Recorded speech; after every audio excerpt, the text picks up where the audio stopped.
So hello, everybody. It is me, Demetra K, and I am sitting here with Donovan, the Black Yule Brenner.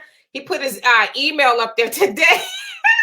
I guess he wanted to try something a little bit different today. I'm also sitting here with my daughter, who is a very special guest, if you will, because Deanna is more of a behind the scenes individual. She likes to put her input behind the scenes, but I literally had to choke her up a couple times to come on here. But she's gonna have plenty of fun, I know. So anyway, we're also going to be joined by Walter Coulter again. He's not social distancing. He's somewhere on a lake somewhere. So we'll wait for him to get on here. And so anyway, he's on the lake. Some Lake Helen something he said. Okay. So anyway, also thank you to Marcus Guyton for everything that he does behind the scenes. So again, we are going to talk about health and wealth in the Black community. Of course, we're going to tie this to the coronavirus. There he is. Of course, it looks like he's doing 100 things too. Let me get Walter on here. Hey Herbert, what's happening? We need to talk, Herbert. We need to talk. Look at that. That's cool right there. Wow. So Walter has joined us. So anyway, we're going to talk about health and wealth in the Black community. As you guys know, the coronavirus is at large, as I said a couple days ago. Walter, can you turn the radio off? We have a killer on the loose. The killer is radio off. Oh, it just sounded like you had a lot of noise in the background. So as you guys know, the coronavirus. It is deadly. It has ravaged the whole world. We are suffering a pandemic. Thousands of people are dying every day. It's horrible. I know here in Riverside County where we live, they have imposed, what do you call it? Walter, can you please silence your microphone? You got a lot going on. Is it you can hear it? Hold on one sec. Yes. So in Riverside County alone, right now, as of midnight, we've been issued an order that if you're found without your mask on, you will be cited with $1,000 citation. If you are found without your mask on walking around Riverside County, you only need to be going to the store, essentials. And what I understand too, even the stores and our restaurants are going to be closing even earlier. So they're going to limit people's access. If you guys tried to go to Walmart yesterday, or you did go to Walmart, you found that you had to wait in line. They're only letting 20% of people into the store. So the store is only filled to 20% capacity, opposed to everybody just being able to go in there. I think Target and somewhere else is doing the same thing. So now you're having to wait in line to do that. The premise of that is to continue practicing social distancing, which means they want people to stay 6 to 10 feet apart from each other to stop the spread of the virus, because as we know, there is no vaccine as of yet. It says it's about 18 months out before a vaccine comes to fruition. And so the best way to get rid of the coronavirus is just to stay away from each other, because it hops from person to person. Now, when I say hop, it's by touch and it's airborne. And so that's how it's spreading. Now, as we have also seen, a lot of people are not practicing social distancing. It seems like it's getting worse, actually. I don't know about you guys, but I had someone send me a video of a bunch of people on motorcycles, and they're just driving all in the middle of the street. It was like 100 of them, it seems like. There was some fish market somewhere where people, Walter's doing the most, where people were just hanging out. There's like hundreds of people just hanging out. And sadly to say, it seems like it was a lot of us. It seemed like it was a lot of us out there. And so where am I going with this? Now, you guys have probably also heard a lot of discussion about us as Black people going to be suffering the most. And in fact, we are suffering the most due to the coronavirus. Well, let's start off with health. Health-wise, we know, and it's just a fact, it's not me making up anything. Health-wise, we know Black people are first or last in mostly everything: health, diabetes, high blood pressure. Of course, we have our own unique thing like sickle cell anemia, the heart disease, just a whole host of things that we suffer with, right? So for lack of better words, our diet is bad. We don't necessarily get out and exercise like we should. And so we know to sustain yourself and to avoid getting sick as much as you can, you should, fortify your health, your immune system. And that's by working out, drinking water, eating, a healthy diet, and all that kind of stuff. Also, it is said that 3 million children, because, school is out all over United States. Nobody's in school. And so a lot of schools have gone online. A lot of them are using the Zoom method where you can have a bunch of people in at once with the teacher. So a lot of students, it says about 3 million students are, impoverished to the fact that they can't afford internet service. So they can't go to school because obviously you need internet services to attend school online, right? And so, there's a whole discussion about that. And so what we want to do here is have a discussion. What is Walter doing?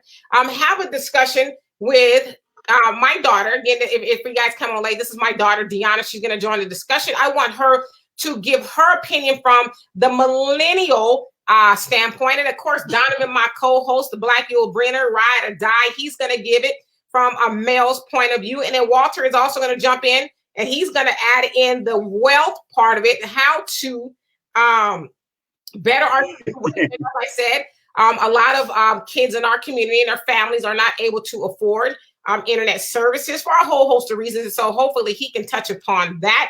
And I also want to say thank you, Donovan. I forgot to tell you guys, everybody, thank you for being here. And also YouTube. Facebook, the Ride or Die audience. I'm going to get to every last one of your comments. Okay, Herbert, call me tomorrow. Yes, Marcus, I see you. And so what was I saying? Also, thank you to Facebook. You guys are the other side of the conversation. And I get to every last one of your comments. So also, I'd like to say the purpose of the Demetra K Show is to promote Black love, knowledge, and understanding of all things that go on in the Black community to make us an even better people. And it's ironic that we're talking about health and Walter smoking a big stogie cigar. Got that from Cuba. You don't inhale this, so I'm not doing nothing to my body. And this is all natural. Okay, Bill Clinton. Okay, Bill Clinton. All right. So before I get started, I want to show you guys something. I don't know if you can see it. I don't know if you can see it, but I made this shirt yesterday. Wait, hold on. Where am I? Your boobs in the way. I was about to say, what are you doing? I ain't trying to show y'all my boobs. I'm trying to show y'all my shirt. Okay? All right. You got Elijah Muhammad, Nasser. Who else was on there? Marcus Garvey, Malcolm X, and the Honorable Louis Farrakhan. And then who'd you say else is on here? Louis Farrakhan. At the top by Elijah Muhammad. Oh, that's Nasser from Egypt. Adam Clayton Powell. Oh, Adam Clayton Powell. Yes, okay. But they kind of looked alike. Yes, I see why you would say that. So anyway, I made this shirt yesterday. I was bored. I was like, okay, let me try to do something different, right? So I made it, okay? And I call it the Mastermind Alliance. All of the people that I draw inspiration, wisdom, and knowledge from, even though most of them are not here anymore. But I call it the Mastermind Alliance. And so anyway, that's enough of that. So anyway, right? As I said, we know that we are very unhealthy in our community. And most of you guys, and I'm going to get to you guys' comments, most of you guys who have followed me, I don't know, even for a year, know that I am a vegan, as my daughter, which means that we eat plant-based. We don't eat anything having to do with meat, whether it's milk, eggs, meat, anything like that. And so we decided to do that over 6 years ago to better our health situation. It wasn't even necessarily to like lose weight or anything like that, but it was really to just become healthier. I'm noticing since I become a vegan that a lot of Blacks are starting to creep toward more of a plant-based diet. I know Donovan is talking about going toward a plant-based diet, the chicken connoisseur that he was, which is, pretty shocking. It hurts. What are you going to do, right? And so I want to, as I said, spend a little bit of time talking about different ways that we can improve ourselves, because we know, and Sydney, you are in the medical profession, and I just see your comment. It says we are dropping like flies. And a lot of that has to do with our diet, lack of exercise, and a whole host of other things that we are doing or not doing to ourselves. And so we need to be here, right? And I know Black people have survived a whole host of things, right?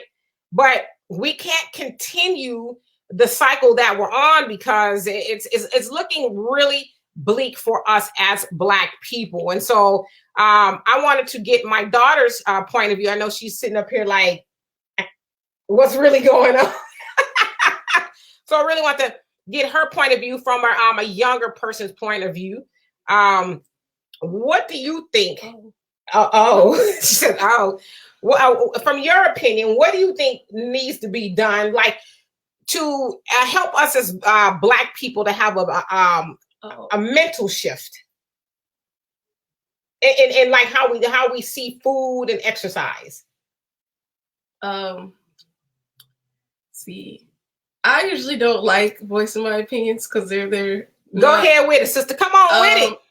But I feel like there might not be, not that there's not a lot you can do, because people are going to do what they want, especially since a lot of people are embedded in what they've been doing and what they know. So trying to change people's mind and reprogram that many people all at once to try to do something for their own betterment. I mean, I just feel like you should just talk to who's going to go. That's not going to be everyone. And maybe that's natural selection. Maybe those people, if they're not going to listen, they should fall off. So what is natural selection? For those who don't know what natural selection is. Okay, well, I mean, natural selection and like the Darwin sense of it is like basically only the best will survive. Like, not the best, but I mean, in this case, what I'm saying is only the people with common sense are going to survive. People with common sense. If you don't have the common sense to do what's best for you, then I mean, I just don't have the emotional capacity to deal with this. Like, if you can't just stop being a baby and do what's best for you, then I mean, just like with this whole virus, if you don't have the common sense to stay inside and you get sick, that's on you. Not saying like people who have to, obviously people who are doing essential stuff that have to go out, okay, they can't avoid it. But like people who are like, I'm at the beach and I'm doing this and I'm on a hike, there's no one out here. Like if you get sick, that's on you. And that's probably natural selection's way of taking you out because you probably don't need to be here right now if you're going to act dumb. Wow. Well, they're unpopular opinions. Well, no, I mean, it's just the truth because also before we came on here, we were listening to, I forget what it was, but they were talking about, was it food choices and stuff like that in the Black community. And from what me and her both drew from is that they were making a lot of excuses for Black people, you know, saying that, like, okay, food deserts definitely exist and that is an issue. There's a lot that could be changed in that issue, like people going down, like you said, to City Hall, like, hey, you're building this here. We need a Stater Brothers, or we need this. We need a Food for Less. We need a Winco, whatever.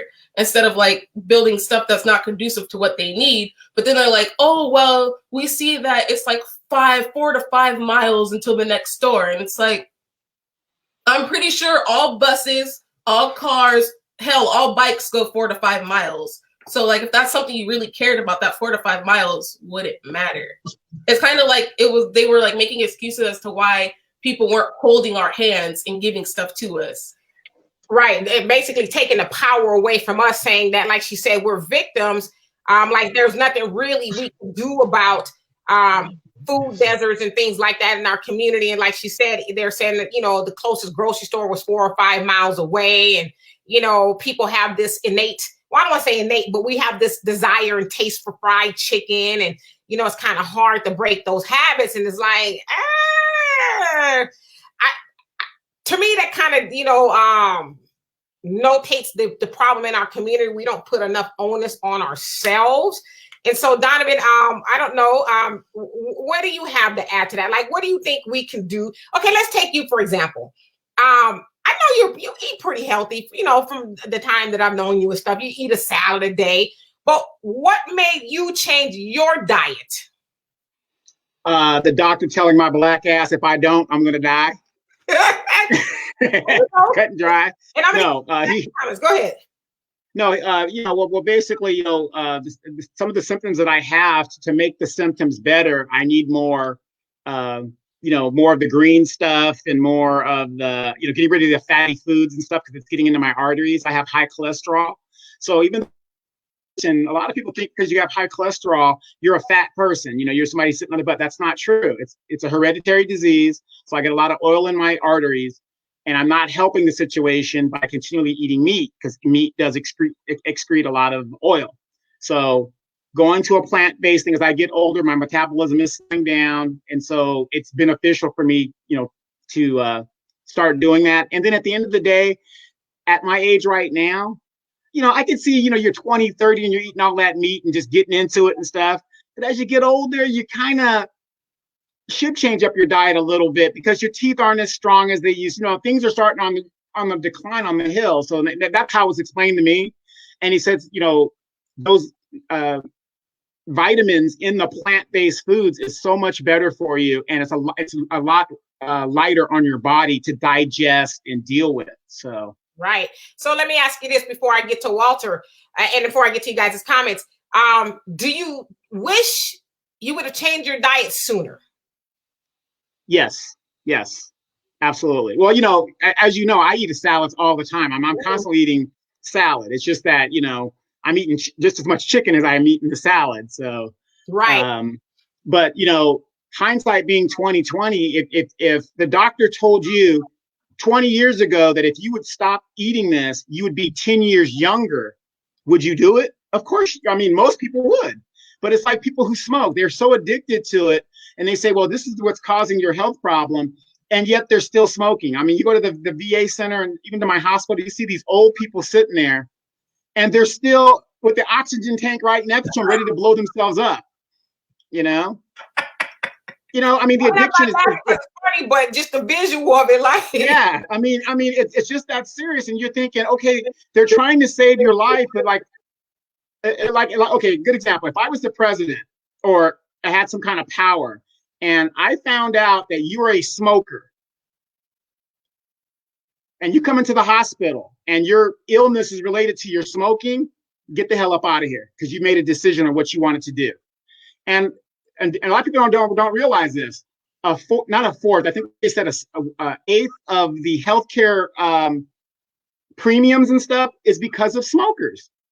It's true because I know your health insurance, when you have to renew it every year, especially through your job, they'll ask you, are you a smoker? And if you're not and you haven't smoked, then your premium is, much cheaper. But if you're a smoker, it's way more, right? Because you're probably going to die faster than a non-smoker, right?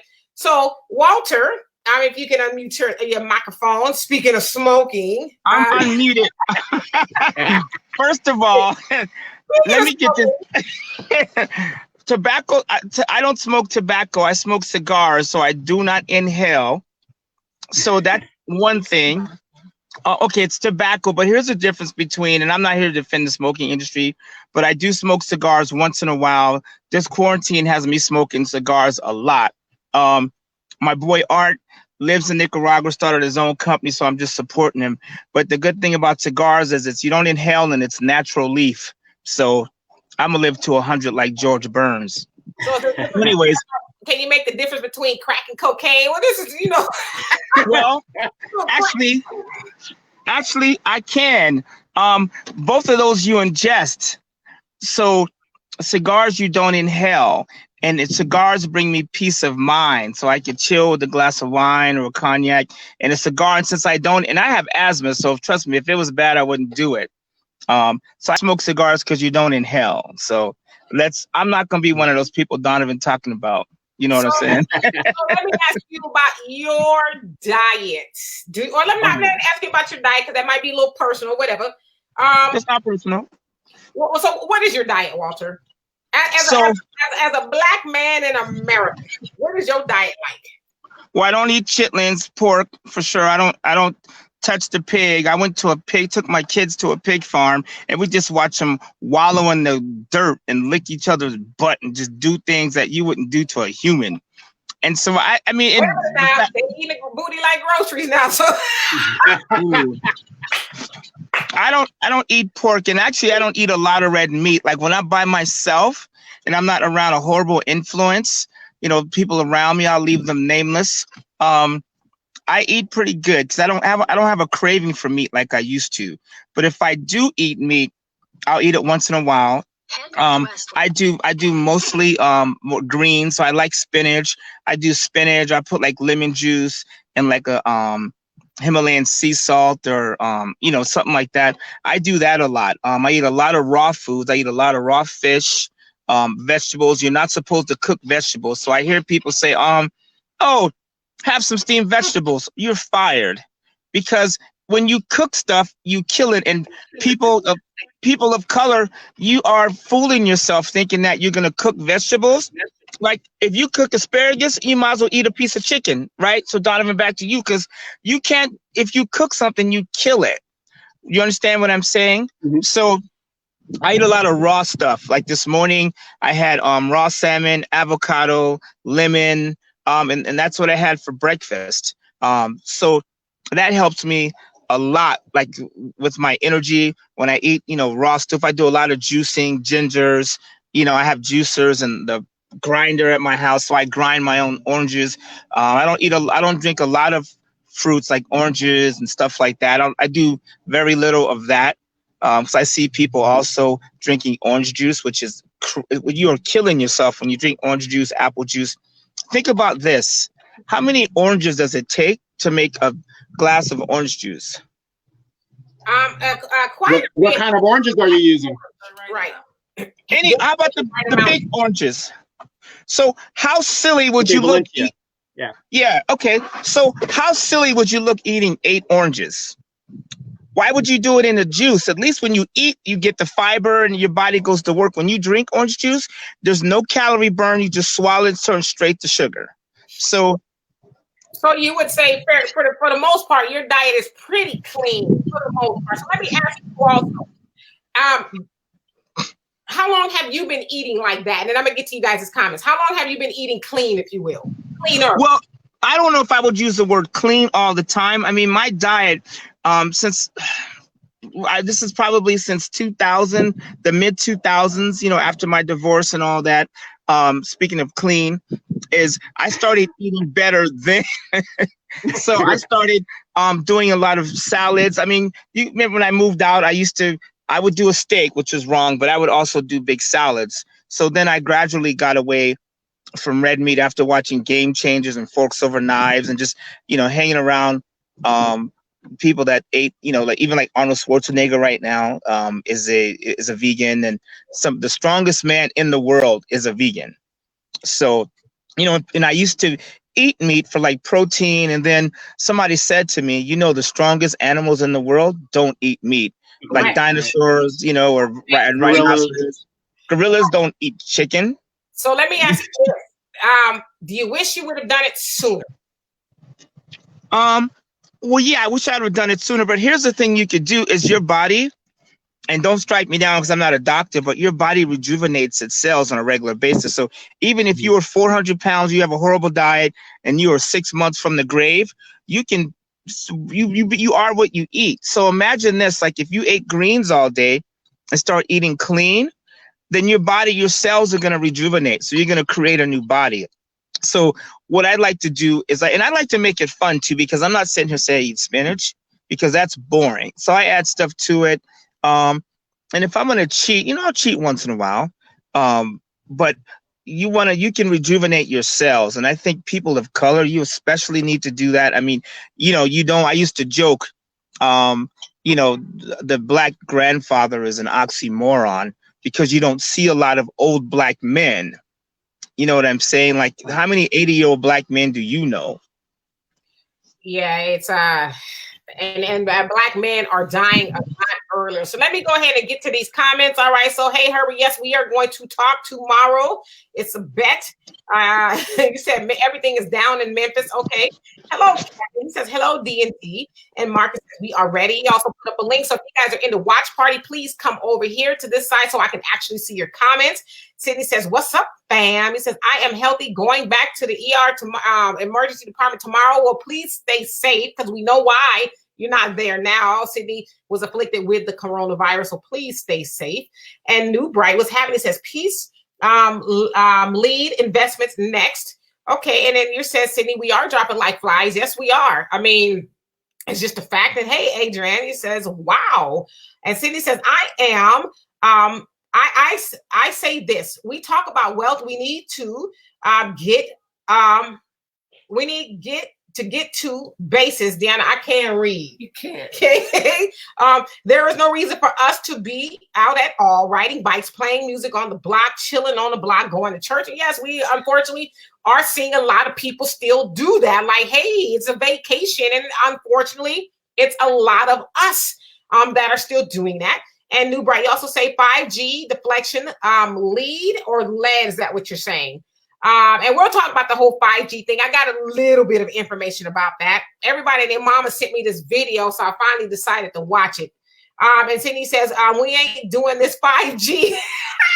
Me and Sydney been cracking up about this all weekend, saying it was a joke, really. But what is it that the 5G towers are weaponizing bats, and then the bats are putting gamma rays into the toilet paper, and the toilet paper...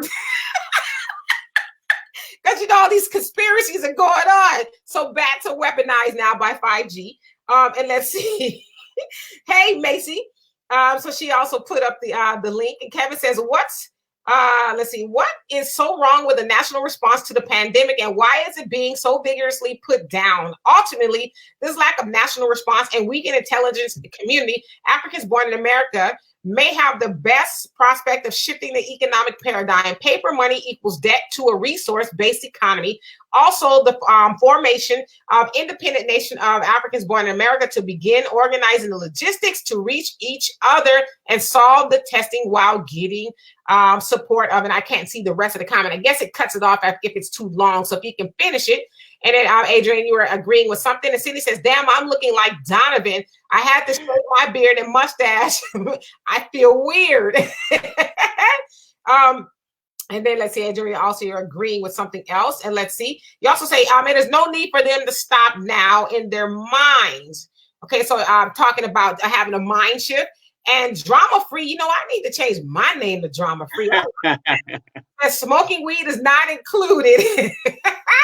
Don't get Donovan started. No, hey, smoke all you want. I got all them stocks. Please, continue. Cindy said hello to somebody. You also say medicated greenery. Okay, so is that what they're calling weed now? All right. You also say marijuana smoke is good on my bones. Well, yeah, a lot of people are taking it, smoking weed for medicinal purposes. It helps them for whatever reason, whether you have, fighting cancer or a whole host of things. A lot of people said that it helps. And Kevin said premiums are based on how to maximize profits. Man lacks sufficient knowledge and integrity for me to trust. Okay. And New Bright says raw kale is really good. Yes, we eat kale every day. My daughter and I, we eat kale every day, whether it's raw. Sometimes we'll saute it, but we usually eat it raw. Yeah, and I like kale greens is good too. Oh, yes. And Al, oh gosh. Hey, Al. And he said, Donovan, I have an old Navy buddy who I just found out he is in the hospital because he had a massive heart attack from having a real high blood pressure and terrible diet. Not to mention he's an atheist. To make him feel better, I said, won't be praying for you. Oh my God. And Kevin, you say, I am hearing and reading everything, but I don't know if my likes and comments are coming through, nor do I know. So no, we were just kind of talking. So I'm getting, I'll get to every last one of you guys' comments. And let's see. And yeah, it says lots of white folks are as well. No, absolutely. A lot of white people are out there too. But, because we like to speak to our community. It's just the fact we are seeing a lot of us out there doing things we aren't supposed to be doing, And Donovan has a good point about the Constitution. I'm gonna let you get to that in just a second. I'm gonna finish this. And then Charles was having said, our health is our wealth. Negroes and their conspiracy theories. And Cindy says, I'm just waiting for the purge sound to come off. Right. So, all right. So let's go ahead and touch upon this whole people are out in the streets, if you will, right? So Donovan and I and Deanna were talking about this earlier. People have constitutional rights. You can't really take away people's freedoms. They can do what they want. And so is there going to come a time to where martial law is actually enforced? Because You not, go ahead. Speak on it, brother. No. Yeah, a lot of people don't realize this. A while back, the Supreme Court ruled that it is not the government's job to ensure your safety. That's not their job, because if that was the case, police departments all over the United States would be sued or be liable because I walked in the street and I got hit and a cop wasn't there to protect me. It isn't their job. When you're above 18, according to the Constitution, that's when you're an adult, whatever the situation is. That's when, they're like, no, we're not responsible for you, and so on and so forth. So it's not their job to do that. Now, because it's not a law yet, that's why they're really reluctant on a national level to say martial law. If they enacted martial law, then your freedoms are infringed, and then you have to do it. But until they do that, life, liberty, and the pursuit of happiness, that's all in the Constitution. There's nothing they can do. They can cite you, but guess what? Take that cite, go to the court. That citing is going to be thrown out because they can't cite you for expressing your constitutional rights. They can't. Okay, so they can't do anything about it. And let me ask you, all three of you, this. Let me get to these comments really quick. And so, you say exactly. And Sydney says, and Donovan changed his name again, Amanda Gill. So let me ask you all this. I like to play devil's advocate. I haven't played devil's advocate in a while. Okay, so let's say this, right? Somebody, for we know for a fact, is out there living the best life. They don't have no mask on. They out there riding, ghost riding the whip and all that other stuff. And then they get the Rona, right? They get the Rona and then they need a ventilator. Should they get one? Should they be top priority? Yes. Why? Because that person that was out there living their best life probably has the insurance to get the best. Because we know that there's a shortage, in ventilators and all of that. Like, for example, somebody goes and get a liver transplant. A lot of times you can't go give a liver transplant, even if you get this wall. Even if you have insurance, a lot of times they're like, nah, we know you're a smoker, you're a drinker, you know, as Donovan always says, burning a candle at both ends. And if we give you this liver or kidney or whatever it is, you're probably going to F it up again. So we might as well give it to somebody who is going to treat it right. What say you?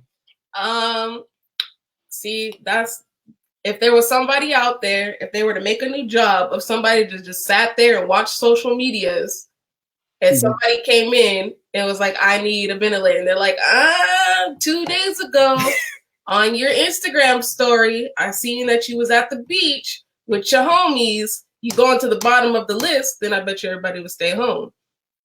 But I think, no, they shouldn't. F them. Like, what the freak? You were outside. You knew the risk. You probably, like people in Florida, y'all knew the risk. Y'all thought it was funny. And when all you guys got sick, you wanted someone to feel sorry for you. Like, right. But that's the cost of freedom. That's the cost of freedom. I mean, and like a majority of us have the Rona, and we're going to have like mild symptoms and we go about our business. However, at the end of the day, money talks. So if I've got the money, I'm going to get me a ventilator if you like it or not. Walter? So a couple things. One, the reason I like coming on here, because I like to move forward a little bit, because there are a lot of people out, and we are in America, so we have some freedoms. I think if you're going to be out, just keep up with the social distancing, because I think to be realistic that people are not going to leave the house at all. It's unrealistic for a lot of people. Like me, I work from home. I've been in my house for weeks. I've seen like 3 people in like 2 weeks, right? So what I do, like right now, I'm in Hellendale, out in the middle of nowhere. I mean, there's the road, and a person, I'm just like out here. So if you're gonna go out, I tell people stay in the car, social distance, because you can't give the virus to yourself. So if you're gonna do something like that. Like a couple of weeks ago, we took a ride out to Joshua Tree. There's not a soul in sight.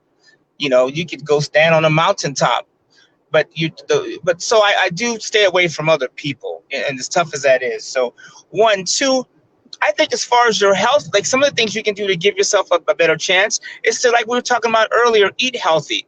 Like I have what I call a food meal fund, right? So if I treat myself better right now, let's say, like, for instance, like I watched this thing with Ed Milet today. They were talking about clean eating. he was, and Dr. Ian Smith, by the way, he's a brother. If you haven't checked out Ian Smith, his clean and it's like his Eat Clean book is phenomenal, right? So he says, and it's something I agree on, if you spend a little bit more money now, and even you can, it's cheaper, but if money now, longer because you won't spend. Well, your connection is cutting out. Your connection keeps cutting out, probably because you're driving. But I'll pick up on I'll pick up on the point that you said. It is a fact, you guys, and we get to the rest of your comments. It's a fact that you're gonna pay more. You're gonna pay now or later, because a lot of times people say, "Oh, it's too expensive to eat organic or healthy or this, that, and the other." But it's like, you're going to pay for it now or you're going to pay for it later. The later is when you have to go to the hospital because you have high blood pressure or your cholesterol is high or you got diabetes. You're going to spend a copious amount of time at the hospital. You're going to spend a lot of money, if you have to pay for it out of pocket. You're going to pay a lot of money on medicine. And it's a headache. So you might as well spend a couple extra dollars now, opposed to waiting until you jacked your body up, as Donovan say, burn both candles at both ends, and now all of a sudden you're needing, somebody to treat you like Frankenstein. They're trying to glue you back together and stuff. So, take the time to take care of yourself now while you're young and you still can do it, right? Walter? So anyway, yeah, I'm sorry. I'm hitting the audio button. I apologize. So you are right. So you guys think about this. Spend a little money now to have better health later. World, Lord have mercy. So I'll give you an idea. People that are healthier tend to be wealthier, vice versa, right? Because you're not the type of person that's going to eat clean and eat a healthy life, but not start taking care of your future. Those things tend to go hand in hand. So just try. I feel stupid saying this. Just try it for a week. Be nice to your body, right? But and you can still do things like eat cake and stuff. But and I can't believe I'm getting ready to say this, but do it in moderation, right? But most of the time, try, like, spinach. I do not like spinach. I don't like vegetables. I hate them. Like, I want nothing to do with them. I want to eat steak and cheese burgers all day. You know what I'm saying? But I can't do that and live. So you can cheat sometimes, but make sure most of the time you're getting the vegetables and that stuff like that. And don't cook your vegetables. So, and then the other thing, you guys, if you want to do better, right now when you're at home, you're not in a position to spend money, you should be saving it. I can't believe that I have to keep saying this to just save your money, right? You can save 10 cents. You should be saving. If you're not saving 10 to 15 to 20% of your money, you're going to be in deep doo-doo later on. And right now, we can't spend money on anything. Like, if you're not investing right now, you're a loser. You're losing because you can't even spend money anyways. So why wouldn't you be? And I'm just going to tell you, like, in this movie, this book is called The Ancient Nine. I just bought it on my audio app. It's from Dr. Ian Smith. He talks about going to Harvard, him and his brother, and getting punched, to go to one of these secret societies, the Illuminati, whatever, call it what you call it. But he goes, when I got into these groups, they were talking about wealth and eating better and just world domination. And some people see it as, it's the Illuminati. But it's really, if you think about it, having an Illuminati type situation or secret society is a good thing. I want the Illuminati to call me and invite me so I can know how to take over the world. And I mean, when I say take over, I just want to be able to take care of me and my family. I'm not one that's afraid of world dominance, and being great. You know what I'm saying? So you want to put yourself in a position where you can do well. And that starts with saving money, eating healthier. Like even this, I watch this show quite a bit because I get stimulated. Stimulate your mind. Like you can read books right now. You should be reading books. There's so many good, and you give me books all the time. Like The Economic Hitman, I watched that on YouTube. It's 2 hours, but what else was I doing? Right. So All right. have to strengthen your mind. I'm telling you guys, this is the best time for people to get ahead right now. If you miss this opportunity, the ability to claim, to scream about the white man or the powers that be or the conspiracy, you give up the right to complain ever again if you miss this boat. And I agree with you on that. And hold that thought. And so, what is that, Kevin? He says, Marcus, he says, tell them in the watch parties to tap the link. So yes, tap the link. If you're in the watch parties, come over here because I want to see all of your comments, you guys. Please, please, please. And then Kevin, he says, the big falsehood of Americans is that rights equals being responsible, nor do they count if it does not apply to all. That is true. And then Yah says she agrees with you. And Kevin, you say Obamacare. Yeah, a lot of people get Obamacare, but a lot of people have to pay and all that kind of stuff. Cindy says this shows us that Americans are too privileged. That's what my daughter and I always talk about. We just over here, we think we have the right to our freedoms should infringe upon other people. And so I agree. I wasn't we saying that about earlier. How different countries just lock it down. They don't care. And Donovan that says in other countries they are monolithic and that we all are going to share the same thought process and we're going to all move the same. Yeah, they're one people. So you go to Japan, they're all Japanese. The majority. I mean, the super majority. You go to Korea, they're all Korean. Here, 13% Black, 40% Hispanic, 60% white. You got the different factions. And then when you have the different factions, like our political system, then you forget about what's good for the common good of everybody. Right. And then Cindy's, Kevin, you said they're cooking out in Philly. Yes, I've seen people. I saw the picture you actually put up. People are just having a good old time. Like the Rona ain't on the loose. Like, I don't know about y'all, but I'm a little freaked out, And then Cindy says, so a real life trigger, not joking, in the Bronx Zoo. Tiger. Huh? Oh, Tiger. Mm. Thank you. All that education I paid for. I'm so happy.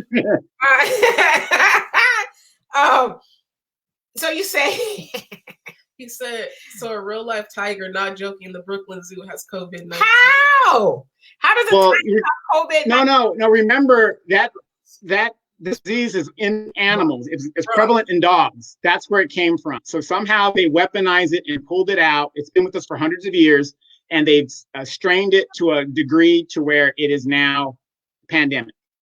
Wow. That it originates in animals. True.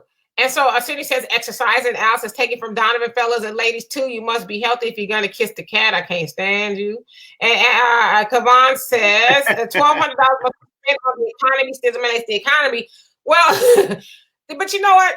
The $1,200 is for most people are already gone. A lot of people aren't even going to get it until next month. So what are people doing now? And now they're talking till September. Right. So to Walter's point, like now is the time. I know a lot of people, we talked about this on Friday, a lot of people just don't have the disposable income to even invest something.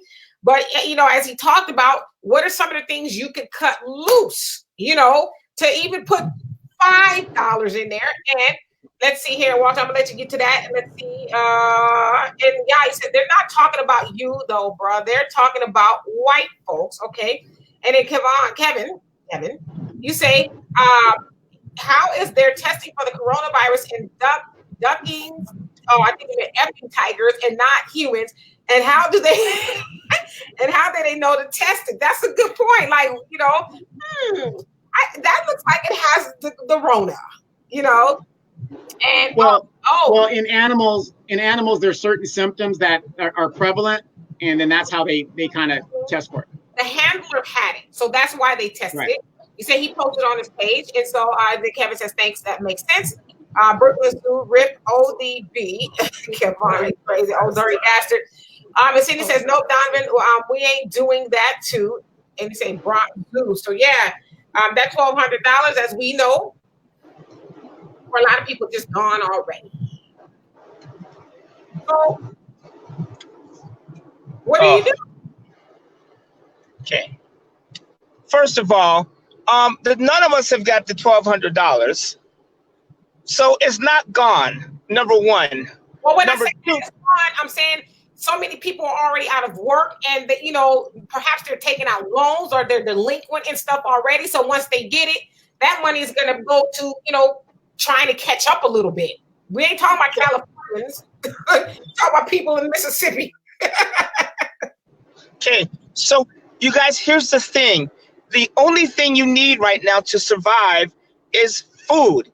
You guys listen to me, and this is when I was talking about those groups earlier, like being around the people that have their shit together. The only thing you need right now is food. Your utilities, they're not cutting off utilities. If you're paying a mortgage, one guy was like, my mortgage company offered me 6 months, no mortgage. Now they're going to get it back. I'm not about right now. You need food, utilities, paying rent. So what we're going to ask Walter to do is get somewhere and sit still, because he keeps going in and out. Yeah. His connection. You're going to probably have to park because you keep going in and out. I'm about 2 minutes. I'm about 2 minutes from a cell site, so I'll be there in a second. But all right. So let's let Donovan take this point until you park. So Donovan, you're shaking your head in disagreement about the not paying your mortgage for 12 months. Do not do it. Do not do it. This is exactly how a lot of people, 6 million people in 2008 lost their homes. They gave you a forbearance. They were going to work with you. How many of those people that they worked with, they said, well, for 3 months, then they found out you weren't qualified for that program. So then what happens? You owe that money, all of it. So all these loans they're giving out, don't take them. I don't care what they tell you, okay? I'm a homeowner. I'm going to tell you this. I didn't listen to my friends. I didn't listen to my family, whatever. I'm content. I'm in my little shack here, my little $500,000 shack here in Southern California. And I'm telling you, it's mine. It's paid for. You better make those payments. There is no free ride. The government is not in the business of buying houses, but the banks are. And if you live in a decent neighborhood where they can make a better profit, they're going to kick you out of the home at 30 cents to the dollar of what your house's value is going to be. They're going to devalue it, and they're going to come in and swoop and sell it to somebody else. A person like me who's waiting for these homes to devalue, then go sweeping and get it. You've got to make those payments. Do not fall for the banana in the tailpipe. You've got to make those payments. Right. And so Yah says, and shelter. And then Mark, she says, we see what the government is willing to do to their own time, in time of crisis. Imagine what they're willing to do next. Make your money, invest your money, and start looking for a better location to use your money. The only thing good in America for Black people is opportunity to make money, to take it somewhere else where it can be better used to better their lives. A lot of people are just blowing the joint, going back to Africa or going to Africa in the first place if you've never gone. And then Kevin says Navy Fed giving out $5,000 loans don't take it. All right. So go ahead. I mean, if you need it, take it. But what I'm saying is most of you guys really don't need it. You guys are looking at like, oh, there's an opportunity. Let me take this. But they want the money back plus the interest on it. And I can't see tomorrow. I don't know what the crystal ball is. It's almost like these people who worked at Taco Bell, and they said, sure, you can afford a $500,000 house. Why not? We'll just give you a balloon payment somewhere down the line. And that's to Yah's point. She says you have to pay it back immediately in a lump sum, which is a balloon payment. A lot of people aren't aware of that, once everything supposedly calms down or gets back to normal to some degree, they're going to want that money all up front. So it's not like, well, hey, just, like you borrow money from your friend, they borrow $1,200 for you, and they say, well, here go $5. Like, I wish I could, I can get food stamps. I wish I can. But it's funny how the people who have jobs, I just need $100. Just give me $100. I don't even qualify for that because I make too much money.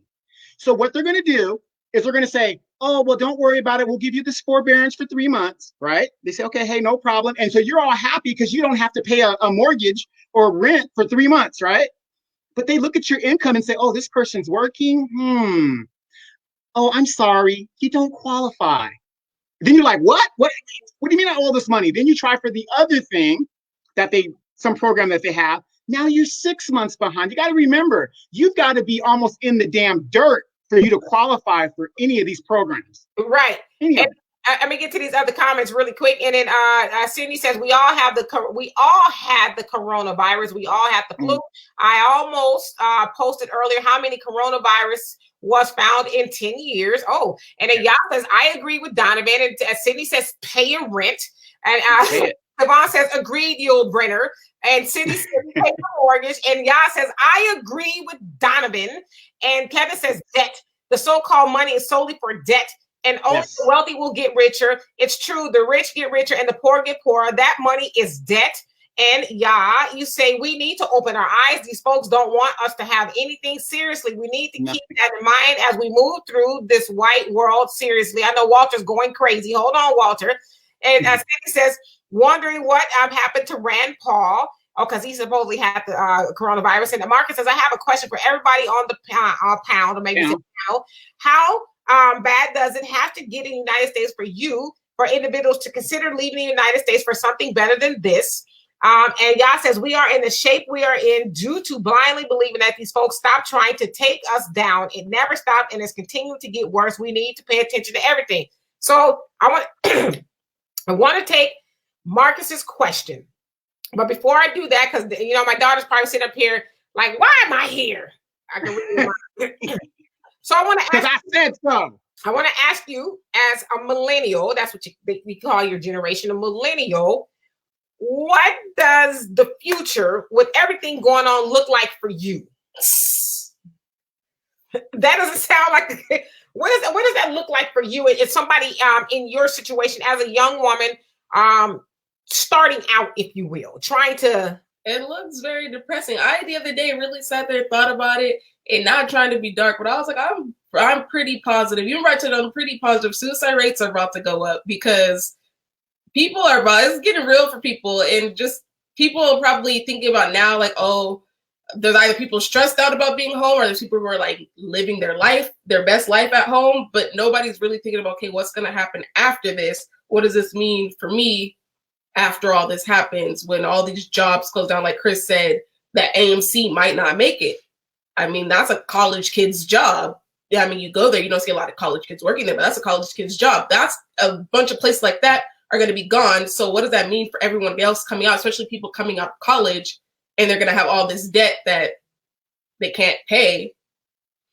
It's about to be a real hard time. So $1,200 is just like, I mean, for me, $1,200 is fine. Right. Well, because right now you don't have a bunch of debt and all that kind of stuff. But, I often hear people who are millennials or in her age group say, having kids is something I don't see myself doing in the near future because I can't afford it. Hell, I can barely afford what I got going on, let alone having a kid, especially if you're living somewhere in California, kid, a husband or a wife, a mortgage, and, on top of paying off student loans and just car payment. In California, you got to have a car.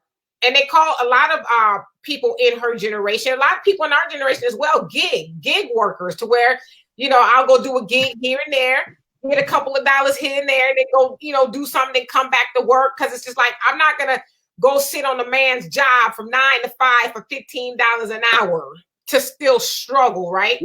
Right. Where my baby boomer grandparent is making $80,000 top notch. Right. I have to get the same job. I have to have a master's degree, and then I'm getting paid $12 an hour. Right. And so Marcus wanted to ask everybody on the panel. Walter, I'll start with you. Would you consider leaving the United States? Moving somewhere else to a different country? A couple things. So to answer your question, yes. So I plan on keeping a house here in the United States. Lately, I've been thinking about like maybe South Africa, or one of my friends, and she showed me like pictures of Ghana, how beautiful it is, very civilized, regardless of what the media. Walter cut out again. You cut out again, Walter. You have to sit still. So Donovan, let me get to you. Are you leaving? If it wasn't for my mama, I'd been gone. Are you It looks like Los Angeles. Walter, you got your feed is cutting out. So Donovan, you're leaving. I'm out. My kids are grown. I'm still going to have property here, but I'm out. I got so many military buddies that live overseas. I'm done. So I'm considering maybe. Walter, I had to cut him off. Sorry, he'll come back when he gets a better connection. We need him to sit still. So Donovan is going. And would I leave? Yes. Yeah. Leaving here is on my mind all the time, and I have my own personal reasons too. But yeah, leaving here looks it looks like something that I would definitely entertain doing it. Now there's a lot of reasons why I can't go. I mean, what do you got to lose? You've raised your child. I mean, what is there to lose? Right. Well, your dollar definitely goes longer overseas than it does here. Well, I happen to be in a relationship too, and so relationships everywhere. Oh God. I happen to be in a relationship, so I can't just up and leave, Wait. Have you been in contact with Sweet Potato? I know, so I left some on Sweet Potato's mind, but yeah. So Deanna says she would leave too, Marcus. So there you have it. And y'all says we're in the shape we're in due to. I read that already. And then Kevon, you said WrestleMania, is that going on this weekend? And let's see. Y'all says good that she's there. That's awesome. And then you said, additionally, if you think about places you frequented, etc., how many Black people did you see working? Seriously, that's going to be much worse after this. Yeah, I mean, I told you it is going to be a lot worse. Like some people are under the false impression that this coronavirus is going to even out the playing field. I'm like, are you kidding me? Even out the playing field for who? This is going to get a lot worse. Deanna made a good point about AMC. May not, the movie theater, the big iconic movie theater may not be coming back. Well, you know what? I'm glad she said that, because a lot of things that is going on, they've been trying to do this for a long time. Because think about it, if I'm a box store and I could just open up a kitchen and just have people drive up and get their food, this is a test run, because right now there's going to be another winter season coming up. This is a test run for the fall coming up, and see if they can get away with this, because a lot of jobs are not going to come back. A lot of these companies, they're going to reconfigure to a different business model. And this is going to be the new norm. I agree with you. I agree. A lot of businesses are probably like, wow, we should have been doing this. You save on a lot of overhead and all of that. Yeah. And let's see. And Kevin, you says government going to have to swallow the all the student loan. They're going to have to. Like, how is it that it says, what is it? Oh, gosh. I guess, correct me if I'm wrong, like 45 million Americans have student loans to the tune of $1.5 trillion. It has surpassed credit card debt.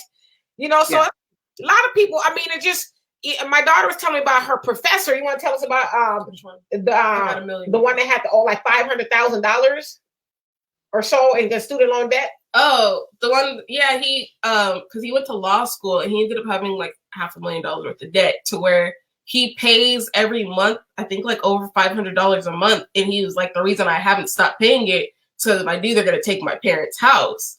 And so, I mean, and he lives in San Francisco too. So it's like that on top of all the rent issues they have in the Ellis Act. It's like, I'm constantly getting screwed out of my money and the government doesn't care. And you say, how many schools does he work at as a professor?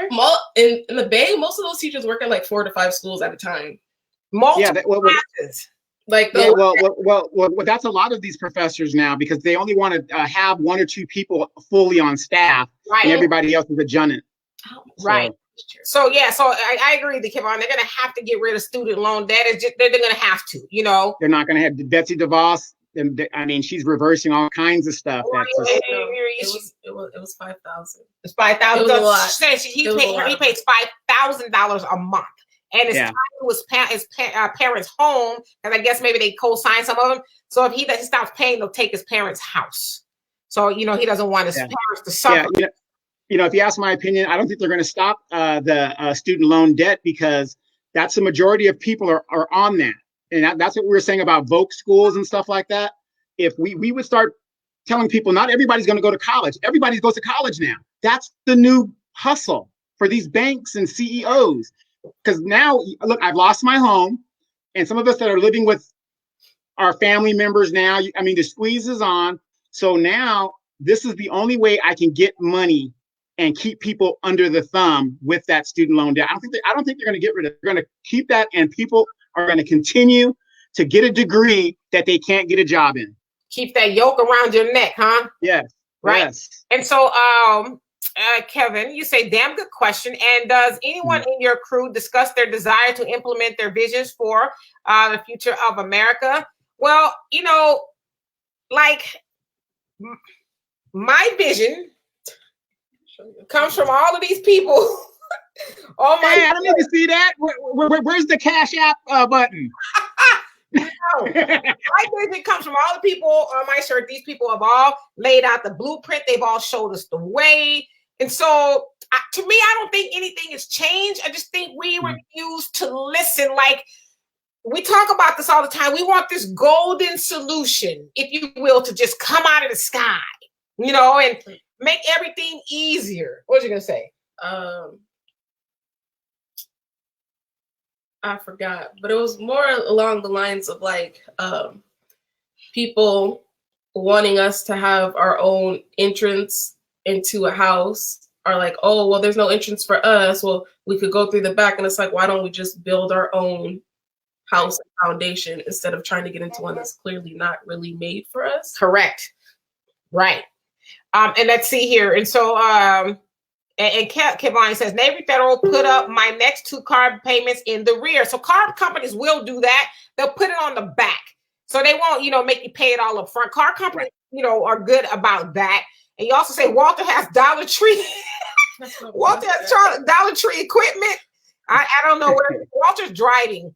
And y'all says Trump has eliminated the ability to get passports for anyone that doesn't have one and don't know if you can renew them either.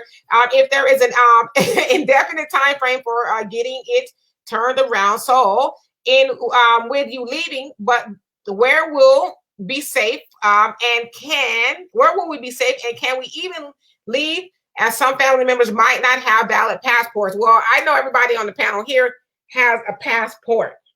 Brand new passport. This one here has been how many countries? Stamps. That's it.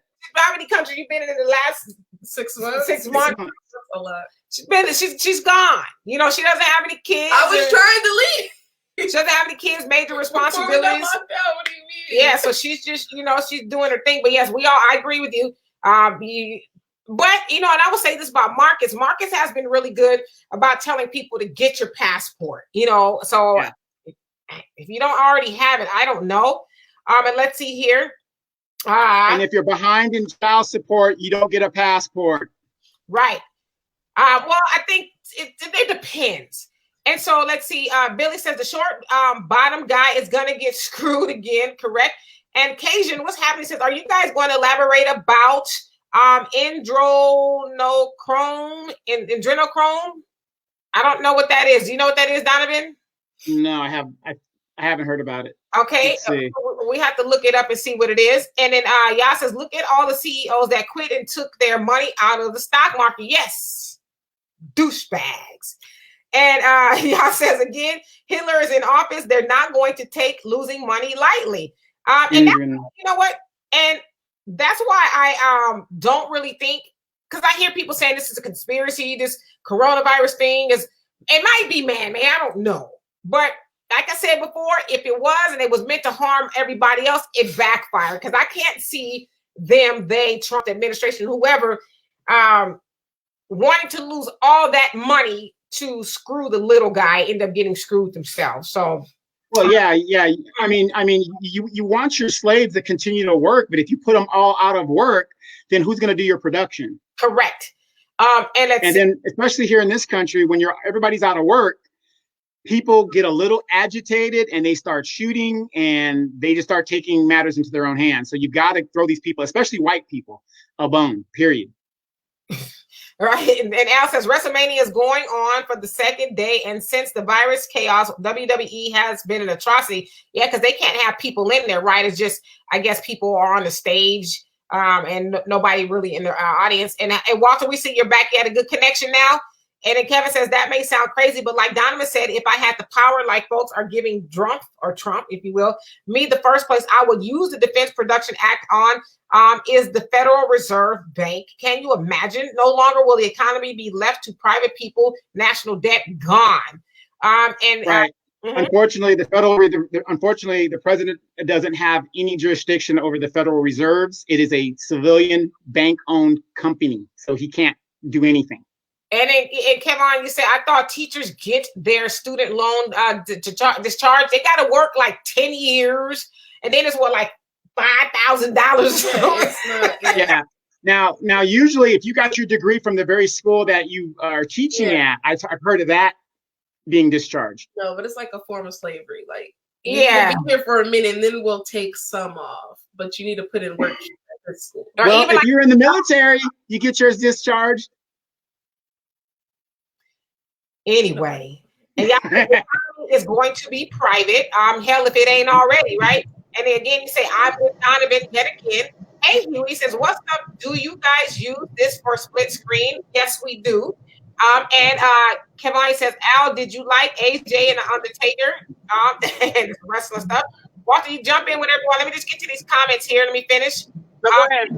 And Kevin says only if they provide teaching in particular schools and school districts, like prosecuting attorney and public defenders that get their tuition paid. They must work for the government, like I was saying earlier, or the government. And hey, Donovan says, I'm at Walmart trying to watch the show. Are you in line? And Al says, absolutely not. It's like a low-budget horror movie than a wrestling match.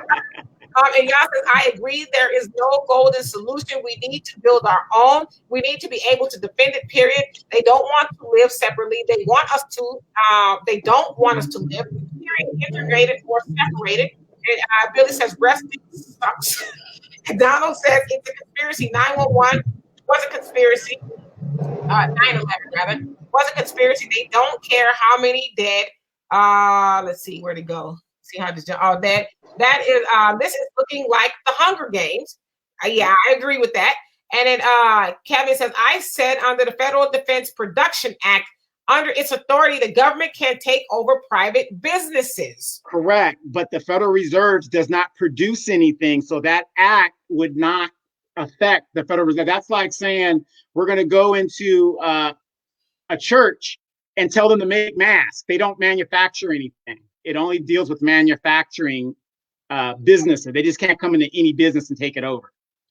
All right. And then Marcus says, and guess what? Anyone who's considering leaving, there are many countries that have not been affected by anything in the world. And there are many countries right now who have no cases of COVID-19, and they were decent enough to close their doors and shut off society until this is over with. The other countries, there are US dollars need to be looking at for affordable living. Yeah, a lot of other countries like, nah, we good. Go ahead. Yeah, and then real quick with Kevin, I mean, even if they could do that, the last thing they're going to try to take over is the Federal Reserve. Those are bankers, world bankers. Lincoln produced his own money, bang, in the head, broad daylight or at night. John F. Kennedy, bang, broad daylight. So that would be the last business they would even attempt. Why was they stopping Trump when he was like, just print more money? She said, why weren't they stopping Trump when he was like, what's that? What? Never mind. Crip walking? No, and then Kevin Line said, Al, not the same without the fans, I'd imagine. Yeah. It says money, paper, money. And Donald says, I have a boil with an eyeball on it. What is that? And then Joel was happy, said, Black people talk a lot, but never act. Let's start practical business plans that we can start today. So take it away, Walter. That's your comment. Take it away. You know what? I was waiting for somebody to say that. Let me go back to my comment earlier, because I think Donovan took it out of context. So let me correct you, brother. What I was saying was, I'm not saying to go out and borrow money. That's not what I'm saying. What I'm saying is, you don't. And your earlier comment was people who don't. The 1,200 is spent. The point I'm making is There's nothing you have to do right now but buy food. If you have a mortgage and you have rent, first of all, if you delay your mortgage, of course they're going to want that money back plus more. What I'm talking about the people that don't have, like, if you have the $1,200 is going to make or break you, use that to buy food. If your family's going to face starvation or if you're going to be homeless, that's the point I'm making, number one. And number two, you guys, what you need to do is go on attack. What I'm hearing a lot of people saying is, and yeah, the Federal Reserve and all these things, but you guys, how about if we just start out small? What if we just start with you? I made a comment about saving a little bit of money, $5, $15 a week even, 5-10% of your income. Start with that, because like all these other things about the government, you guys, can I be honest? We don't have power. If Donald Trump and them, and I don't know who them are, they're going to do what they're going to do, and there's nothing anyone in this podcast can do about it. We're just going to get it. Do you know what I'm saying? So why don't we do something about it? It blows me away right now. Panicking, you guys, this is the best time to get rich. Do you understand what I'm saying? Like, right now, I'm still in my car, I'm social distancing. I just drove past GE and Boeing up here out of, Apple Valley. They have hundreds of airplanes just sitting here, not being flown. They're probably, Donovan, you probably know where I'm talking, the logistical airport up here. There's millions of planes, it seems like, just sitting here. You guys, these airlines the old Georgia Air Force Base. Right. These airlines are getting crushed. These hotels are getting crushed. Oil prices were up on Friday, and now they're down again tomorrow. At the CNBC, the futures say oil futures are down tomorrow. Why aren't we talking about, and when I say we, I'm talking about as a nation, more of investing, like buying these companies. And yeah, we don't know where the bottom is, but do you agree that they're cheaper? And do you think that this time next year when the virus is gone, that we'll be back at it? If you believe that, you should be saving. Like, most of your problems will go away if you guys would just save some damn money. It's principles, got nothing to do with the white man, the yellow man, the Asian man. It has to do with you. You don't hear wealthy black men and women having conversations about being helpless and the government taking over their lives. What they're doing is they're making a move. So what you need, like, go do this tomorrow, everybody. Go to your stash, E-Trade, Robinhood. I'm not a fan of Robinhood, but whatever. Yeah, whatever. Mm-hmm. And go buy something. You can buy MGM for $10. Cash App. American Movie Company. Yeah, cash, there's a lot of apps. Go out there and just buy one stock. Like, a lot of people, my friends and family, have been calling me, and some of them have bought stock for the first time in their life. You know what I'm saying? So, like, my son Miles came over, and for the first time in his life, he bought a stock option. My son Khalid, I have a lot of people that are getting in the game for the first time. You guys, this is how I got rich the first time, is using stock options. You could take $5,000, and if you long term, if you stick with it, you can end up with $50,000. You know what I'm saying? So this is the time to invest, and you can dream and la la land, and the government is, they suck, they do, and they don't want black people on this planet in this position. They don't. If they had their choice, they would pull the plug on all of us. So you know that already. What are you going to do about it? Like, somebody is outside your house and they're going to shoot you when you walk outside. Do you pick up a weapon, or do you keep talking about this dude outside with a gun at your house? Do you understand what I'm saying? No, absolutely. You do something about it. And that was to Joel's point. And I agree with that, and that's what I was saying earlier. Everybody keeps looking for this master plan, the final plan that's going to work. Well, we've all have the plan. We have the blueprint. Hell, since Marcus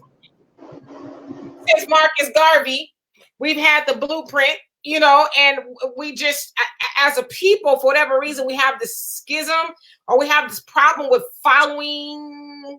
I ain't talking about these leaders now. I'm talking about, like real leaders, right? We have a problem with following the blueprint. And so to Walter's point, it really is a matter of action. Because my daughter and I was having this conversation yesterday, and I asked her, because I was reading an article about how they were saying in a lot of poor neighborhoods that actually have a lot of us that live there, they're not able to afford the internet. And I said, we're bouncing a conversation off each other. She said I was being insensitive. I said, well, seems like to me, A lot of those people, my sister's a school teacher, so she can attest to this. A lot of times, the kids come from an impoverished neighborhood, but they have the Jordans, the $500, $600, $700 cell phones, and and everything is on and popping at the household. But my daughter pushed back and said, "Well, that's not everybody's situation, although, it is a problem." So, but it's not everybody's situation. But it's not everybody's situation. When I was working in San Bernardino at the schools, more time than what you were saying, it'd be kids whose like backpacks are falling apart. Kids who are like, yeah, I got a Chromebook, but I don't have Wi-Fi at the house, so I can't use it. Or like, there's multiple. I've given away a lot of stuff just out of the need of like, oh, my backpack's falling apart. I'm carrying it like this, and I'm like, okay, I got 5 at the house. I'll bring you one. So it's not necessarily a lot of times of, oh, I have Jordans. I mean, I did see some of those kids, but more times I've seen kids who are just like, I need to be at school because I for sure I'm going to eat here. Right. I for sure I'm going to do something here and I'm not at home. Like the less time I spend at home, the better. Got it. And so let me get to the rest of these comments here. And let's see. And y'all says they're planning to test everyone in South Africa, but why? They can't test here, but they have tests for South Africans. Don't trust it. Why? Well, we also know, too, that the French were talking about basically using Africans as guinea pigs. So there's no telling what's really going on, right? And then Sydney says you got to go, so we will see you later. Thank you so much, Sydney. And Kevon says Trump 2020, why would anyone else want the job? Really, a depression is near, seriously.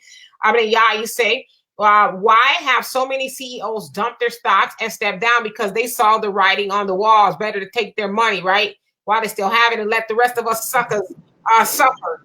Can I jump on that real quick? Absolutely. Okay, the CEOs are dumping the stock. I'm going to try and be delicate with this, and then I want to address the French and the African thing too. You guys, the CEOs are dumping their stock. That is their job. They took the job to get rich. We have to stop thinking like all these CEOs, they're doing this bad. You guys, they're doing their jobs. They took the job to get rich. They didn't get in these jobs for charity. They got in these jobs to get filthy rich. So wouldn't it make sense for you if your company wouldn't you sell your stock too? But you guys, you know what? There are a lot of CEOs buying their stock right now too, like SPG, the Simon, the mall companies. They're buying their stock right now, so you can buy. So you can follow some of these guys. Number one, number two. I read the thing on the French thing. I think that the guy. I mean, he put his foot in his mouth because you can't test it. You can't just go to Africa and just test on people. That's jacked up. But you know what though? A lot of those government leaders are saying, "Hey, come over." Yeah. A lot of them are giving them. They got busted though, giving them the go ahead to come over and do it. Now, here's why I think that would be okay. So let me take the other side. Now, so I'm coming from I'm trying to put myself in the mind of an African leader, right? I'm not talking about sell out to people, but as an African leader, if the coronavirus hits Africa, it's over for Africa. So what some of those leaders are saying is, come over here, try it on us because we need to fight this. If it hits us, we are gone as a people. Some of their leaders are saying, I know the media sensationalized like, oh, they just want to test the Africans. That's not what that was about. No. What they were saying. Go ahead. Like, come on, there's both sides. There's both sides. But this is what I'm going to say. Let me just say this.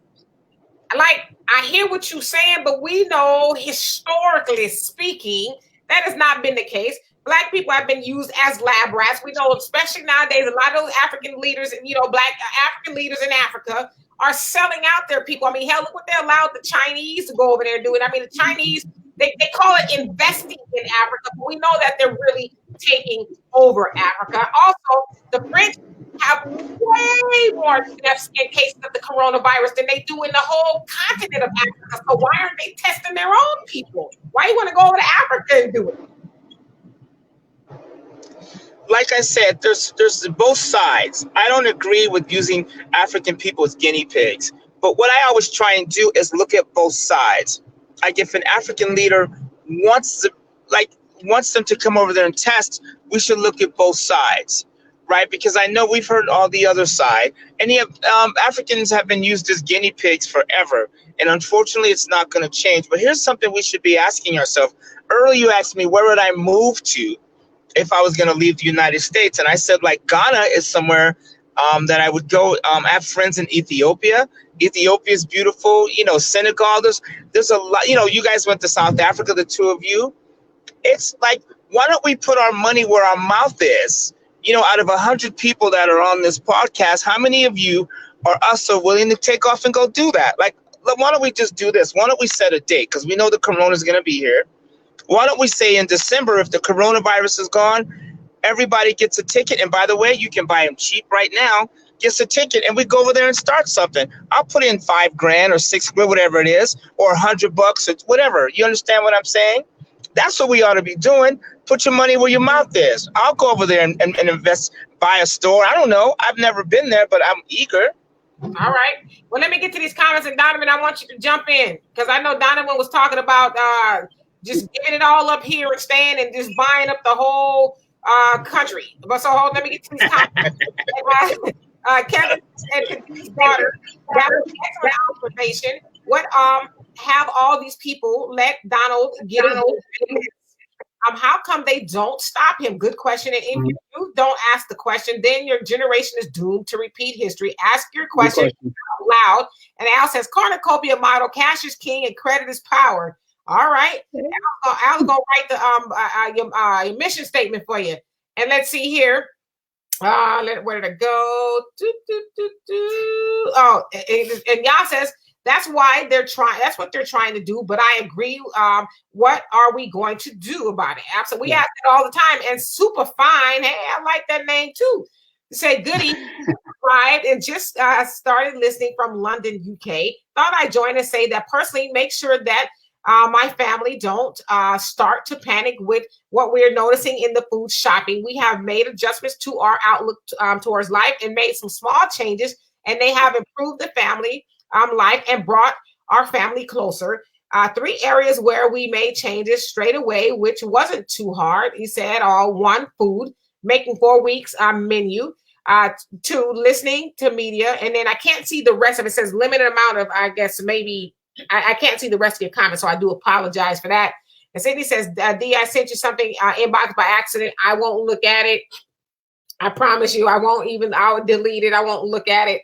And Kevin says, Wi-Fi is free to all in Philly, but a lot of times they're saying the Wi-Fi kind of sucks in some areas, especially if it's free, right? And they're saying that I guess most cable outlets are letting people buy it for $10 a month, but it's not like great service, if you will. And let me finish these comments. And Joel says the stock value might not go up or recover, though. Most companies won't recover after this crisis, just like the 2008 crash. And I want you two to address that, so hold on.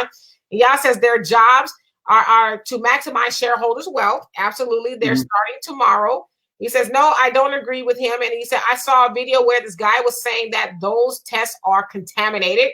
She says, speak, Demetra. All right. And Joel says, no way, they got the vaccine in Africa already. Research apervirine, something like that. I can't. Sorry about that. And Yah says they're all of a sudden care about Africans more than their people. Since when? Right. And he said, bruh, this is your friend. They mad at you, Walter. That's actually my brother. And Billy says they want the virus.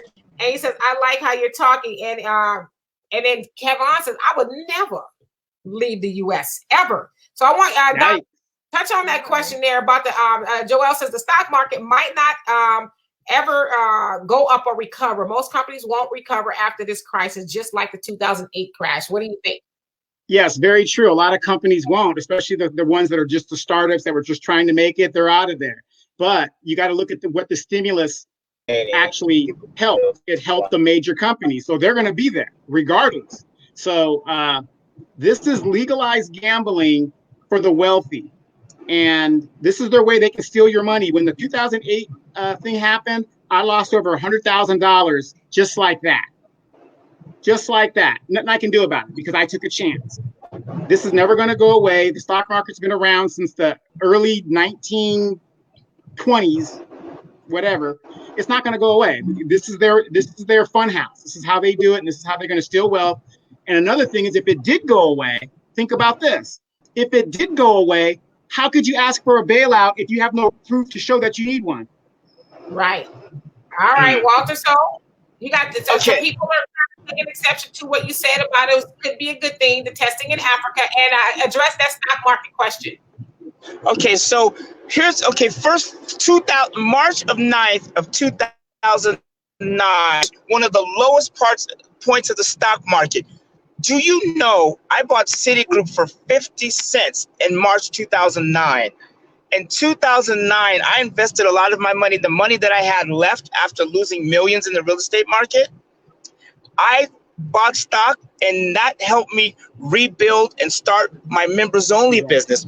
You guys, the stock market doesn't have color. And Donovan, I know you said you lost money in the stock market. I lost a lot of money before that. But what happens is with the stock markets, like in 2009, the market dived. The only way you lose money is to sell.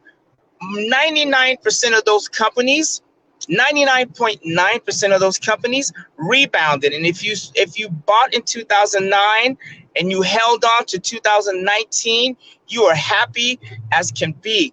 The problem is people get in the markets and they sell. You only lose when you sell. So right now, the stock market is getting killed, and it's probably going to go down a lot more. But like, can you please tell me where I can invest $10,000 over the next 2 to 3 weeks and end up possibly with $100,000 at the end of the year? Like, show me where. Real estate is cool too, but honestly, if we're honest with ourselves, how many of you guys can buy real estate right now? How many of us can buy a house, invest in real estate? If we're honest with ourselves, like who can, like Donovan, we know you got it, but like, and a lot of us can buy real estate indeed too, but you know what I'm saying. But a lot of people are saying buy real estate for investment, but even if you buy a house, it's going to take you light years to get money out of it. If you bought a house and rented it out, you're not going to even break even unless you leave California. So this is, and Donovan's right. The stock market is gambling, but it's if you're going to gamble, do it right there. You guys, I'm telling you that okay, I'm going to put on my white man hat for a second, my old fogey trading places. Okay. I don't have my cigar. I wish I would have still lit it, because if I'm one of those old Donald Trump people, I don't want black people in the stock market. I want you scared in your conspiracy theories while we clean up in the stock market. And it's not just stock market. It's going to be goods. You can buy cars, commodities. I just put in an order for like 200 bidets. You know, Donovan, you know what I'm talking about. That hooks up to your toilet. You guys, they're $12 in China. They sell here for $40. I mean, you can buy things cheap right now, and then you can still, because most people are consumer based. They're going to consume. And I don't want to sound like I'm taking advantage of people, but like, it is what it is. If you're willing to pay $40 for something that I got for 12, and you guys, you do it all day. So, I mean, you buy your shoes, your clothes, your D made your shirt. We need to talk after this. But like, I don't know what you paid to make that shirt. It probably wasn't $29.99, right? It probably was not. Maybe $5 when it was all said and done. And that's a specialty shirt. I could see you selling that shirt. I sound like homeboy from The Prophet. I could see you selling that shirt for $30, $40, $50 just because of the sign of the times. So stuff like that. And if you're not going to invest in the stock market, if you're not going to invest in commodities, and when I say commodities, I mean buying goods, right? What are you going to invest in besides yourself, right? Because you should be reading and studying some of the greats. And I mean, like the financial greats, the mental greats. Let me say this, because and then I'm going to get to these comments really quick, and I'm going to jump in here for a little bit. And let's see. Oops. So Kevon says, did you say you lost millions? Yes, he lost millions during the 2008 recession. 2 million. Crash. 2 million. And y'all says we are not dealing with a government or society that is the same as in 2009. That's what he's missing. So we're talking about you. And then Kevon, you say gold and silver. We also say white folks destroyed a lot of companies selling shares. And y'all says, who are the greats he recommends? Okay, so the greats are, like, for instance, and when I say greats, I mean greats along all categories. Like today, I listened to Dr. Ian Smith, his interview about eating clean with Ed Milet. He talked about food, he talked about wealth, he talked about mental toughness, who to surround yourself with. I'm talking about, you can listen to, is it Dale Carnegie, Think and Grow Rich? You know, he's got a good book. Oh, it's a good book, Outwitting the Devil. By far, is one of the best books I've ever read. I mean, it is. Now, some of the people that are weak-minded or don't get offended easily, that's not your book, because that's the type of book for people. Is a good book. And you're cutting out again, so I'll pick up where you were going with that, Walter. Outwitting the Devil is a book. You can also listen to it on YouTube. I've read the book, plus I've listened to it on YouTube a bunch of times. It's basically by Napoleon Hill, where he talks about, some people are asking whether he was truly having a conversation with the devil or was it a figment of his imagination. And this book was written in 1937, and a lot of the things the devil told him would come true or would happen has come true and is still forming as we speak. The devil told him, I'm going to answer all of your questions, but the devil told him, you have to acknowledge me as being the master. So at first, Napoleon was like, I'm not going to call you the master. I believe in God, blah, blah, blah. He says, no, you will call me master because I am the master of this world. So he finally did it. And so the devil told him, but if you publish this book right now, today, this is 1937, people are going to think you're crazy and they're probably going to lock you up. His wife published a book, I think it was in 2013 or so, something around there. After, well, he's died before then, but his estate finally published a book after his death, because the devil's like, people are going to think you're crazy. And it's a trip. You guys really have to read this book. But I will say this about that book, Outwitting the Devil by Napoleon Hill. That book was one of the reasons why I stopped going to church, along with, studying philosophy and stuff like that. It's one of the big reasons why I completely stopped going to church cold. Okay. Also, along with that, I want to talk about these two books. Walter, I think you're frozen still. I'm not for sure. But these two books, Message to the Black Man by Elijah Muhammad and Powernomics. Those are good blueprints, especially for how Black people can get out of the conditions that we're in. And that's why I always talk about, we have things to read and to study that gives us the blueprint. We just don't want to do it. And I'm one of those people. I'm going to be honest with you. Like, I know there's a lot of great white scholars out there that talks about money and wealth and all of that, but I'm just not one of those people going to overlook my people, to help the white man get another book. Not saying their advice is not good. It is, but I think we should start promoting our own people too, right? Deanna, what's some of the... Sorry. What? Oh, I was saying... And so let's see here. So I don't see any more specifically books that you read that would help.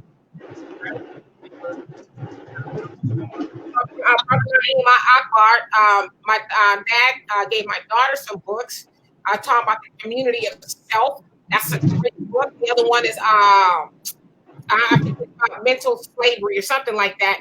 I brought Naeem Akbar. It was a really good book. And so when we talk about some of the greats, those are some of the greats that we study. What do you think, Donovan? Can you put your phone on mute? Who are some of the greats that you would recommend, Donovan? Wow. When it comes to, again, we talk about just like for bettering ourselves as a community? Yes. Or just in general, anybody you can think of. Man, like I said, one of my all-time favorites, the autobiography of Malcolm X, is always a good book. There's a book, well, I'm in the aeronautics, so I read a lot of aeronautical books, but to me, that's one of the great ones. And also the speeches of Frederick Douglass is also a good one as well.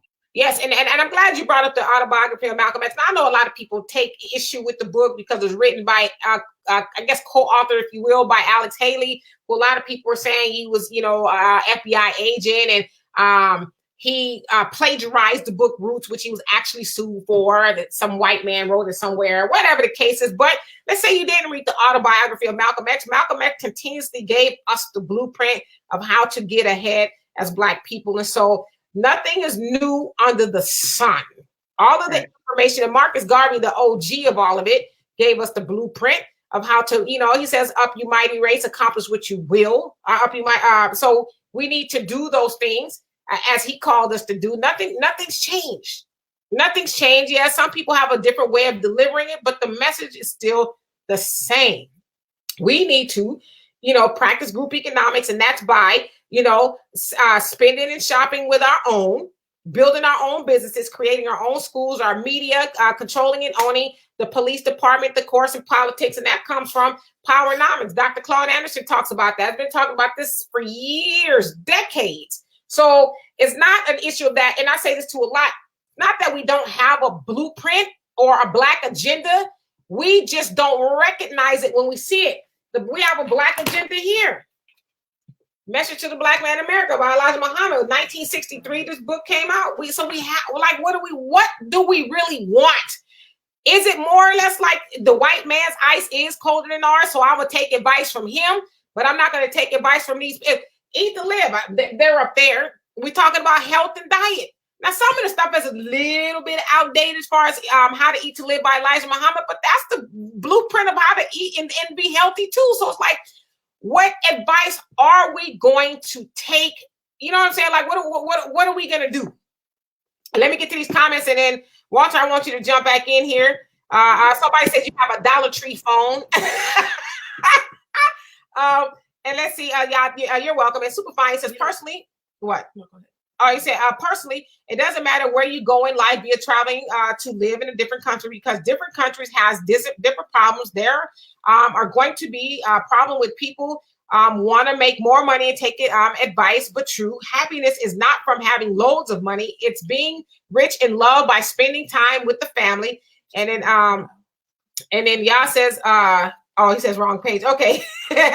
And then Yah says finance, and then Al says, that's right, D. If you're going to do a lot of investing, invest with Black people. Absolutely. And Yah says, we need to be able to defend ourselves. Donovan, I want you to talk about that, defending ourselves. And then Yah says, we have to remove corrupt judges, politicians, and law enforcement. And that's what Dr. Claude Anderson talks about in his book, Powernomics. When we have the money, we have power, we can control the politics and the police departments and the judges and stuff more, because that's how everybody else does it. They go with their money and say, this is what we want, and they get it. But you can't go in the store and buy none if you ain't got no money. They're going to show you the door. So Donovan, she says we need to defend ourselves. You being a military man, what say you? Well, what kind of defending are we talking about? Are we talking about actual, gun to gun? Are we talking about financial? I mean, to me, we have to do it in all aspects of defense, defending our community. And I'm just going to say this and get this out here. If we can't defend this Black woman, it ain't we're done. We're done. Right. It all starts with right there. We have to get our house, in order first. And so we got to, make sure our women are defended to the best of our ability, and get respect for the woman, because once she gets respect, she teaches that to her children. But as far as guns, if you can legally obtain a gun, you should do so, because right now, I don't care how much toilet paper and hand sanitizer you have hoarded. I will be over at your house, and we will be having a conversation very soon in case I need some. She said, well, you got bidets. So. Well, I'm just saying, in general, anybody that has guns, the first thing you do in a mass epidemic like this is not run and get food. It's stock up on your guns. And period. Christopher was telling us that my nephew, and this is his birthday, by the way, so happy birthday, Christopher. Happy birthday. Mm-hmm. He was telling us that robberies and break-ins are actually starting to go up. And him and I were having that conversation yesterday, saying, people aren't gonna, back in the day, people break in and get your TVs, right? And all your watches and all that stuff. Now they're gonna be breaking in to get food and the essentials. They're like, we need to pay attention when people talk. Like the essentials are actually gonna become more valuable in the long run than the TVs and all that. Hell, like Walter said on the last show, people are going to start selling their valuables, their television and stuff, just for to put a meal on the table, right? Right, barter. They're going to start bartering and all that other stuff that they did hundreds of years ago. Right. So go ahead, Walter. What you got to say? You look like your reception is a lot more clear now.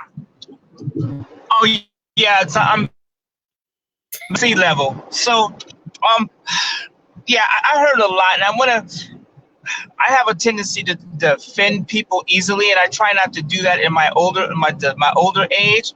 But like, okay, do you remember when I used to sell perfume door to door? Like, and I've tried everything. I used to sell perfume door to door, and it was this dude, this white dude. His name was Doug Zerbel, and I came back and I sold one bottle of perfume, and he said, "You are a piece of shit. You mean to tell me all those people out there looking to buy perfume and you sold one bottle?" He goes, "You are a loser. Get the hell out of my office." Now, that has stuck with me. And anytime I get weak, I think about what he said. Like, you have to take ownership of your stuff. You guys, it's going to get worse for you, for like you, me, and when I mean as us as a people, it's going to get worse. So what are you going to do about it? Like, you can still, like, the government's not going to change. They're trying to make themselves and their buddies rich. Donald Trump met with the oil companies on Friday after the market closed, and they had a conversation that has not been released. What do you think they were talking about? A room full of rich old white men? Do you think they were talking about black power? Or do you think they were talking about white power? They don't care about you. They do not like you. They do not like us, right? If they had their way, we would still be slaves. So with that being said, what are you going to do about it? Like Claude Anderson? He was right. Powernomics. What's the name of the book, D? Powernomics. It's Powernomics, the National Plan to Empower Black America. Okay. You know why the Black Wall Street was so strong? Because they saved and they had their own money. And I know the government destroyed it, right? And that's just, I don't know. I don't have an answer for that. But I think now we have, because there's so many of us, we have the ability, like me, you, Donovan, everybody on this podcast right now, we could go and we could put $100 into a pool. Everybody pitching $100. It don't have to be $1 million. All of us put in 100.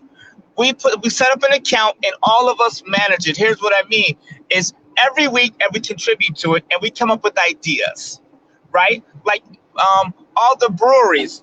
My girl was just saying all the breweries are getting crushed. The restaurants, what do you think when the virus goes away, what they're going to need? Investors. So I want to invest in one of my favorite restaurants. You know, I wouldn't mind owning a brewery. I wouldn't mind owning a piece. Well, the grocery stores are doing well. They're probably going up in value. Yeah, they are.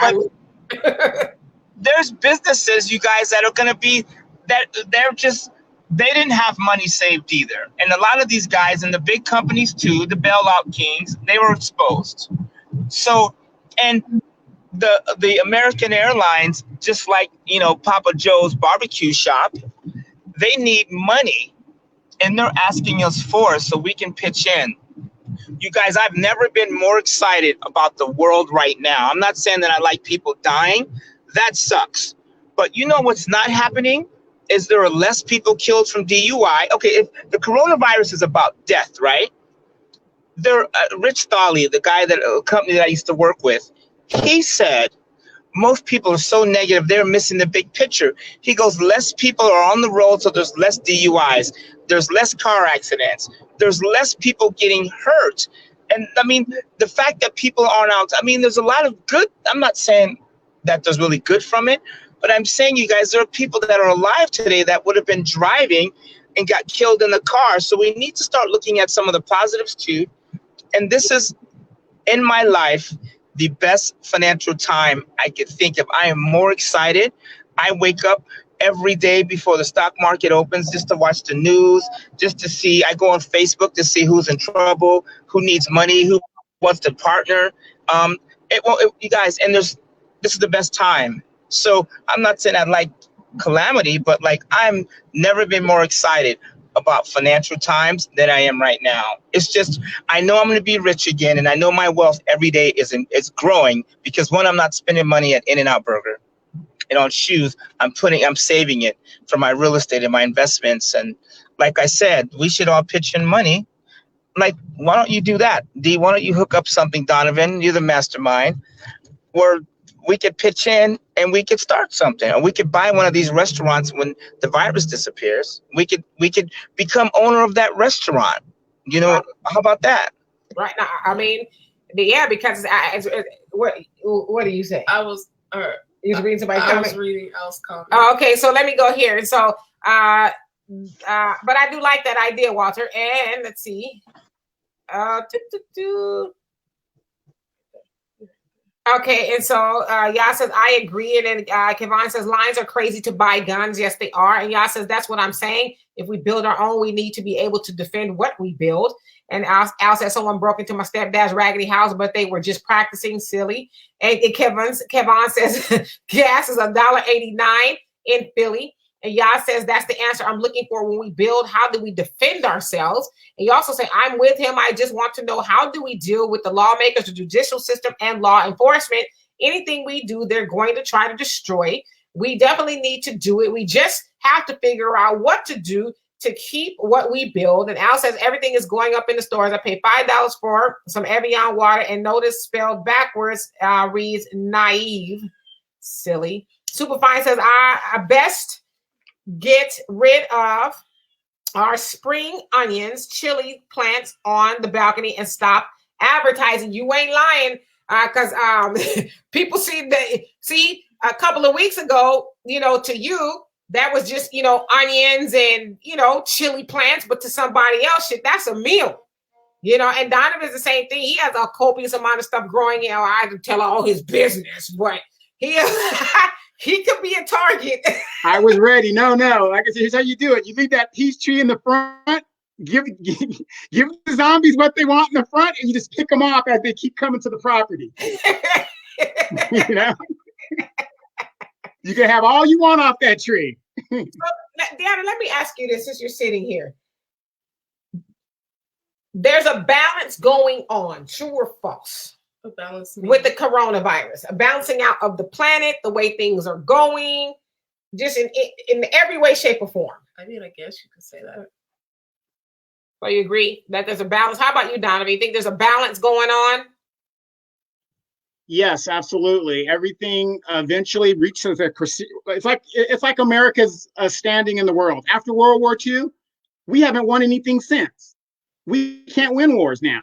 We're on a decline, and that's just how it is. And so nature, human nature, whatever it is, they just wash away, and we got to start anew. And again, it goes back to what Deanna was saying about Darwinism. The strong are going to survive. Right. What do you think?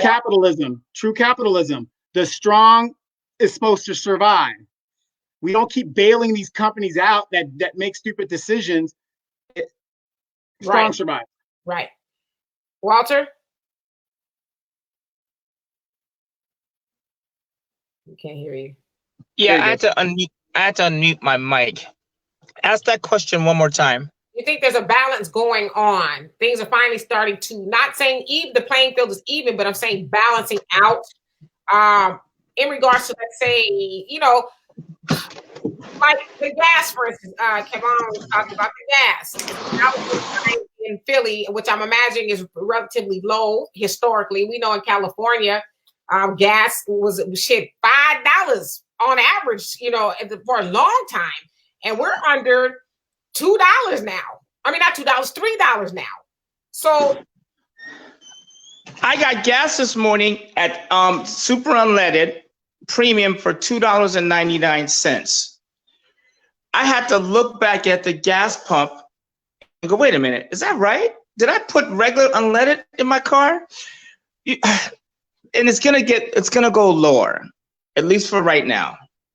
And my son said we should buy buckets and barrels of gas. I was like, well, that's a good idea, but I don't want to be the house that explodes in the neighborhood. Right. But this is as far as, okay, let me back up. you said something about balance. Can I switch gears on that a little bit? Really? Okay. When it comes to balance, people of color, minorities, and people that aren't rich, we've been on the bottom. Right now, we have the ability to come. You guys, I am a young Black man. Me and my sister grew up middle class. Me and my sister's my brother. We grew up middle class. We didn't really, like the only college I went to RCC for like a couple minutes. I don't have any of that stuff, but what I've done is I've just surrounded myself with people that were always trying to do better. And what that has gotten me ready for is this time right now. Like this is and I keep repeating it over and over and over. And I want this to sink in, you guys. This is the best time to get ahead.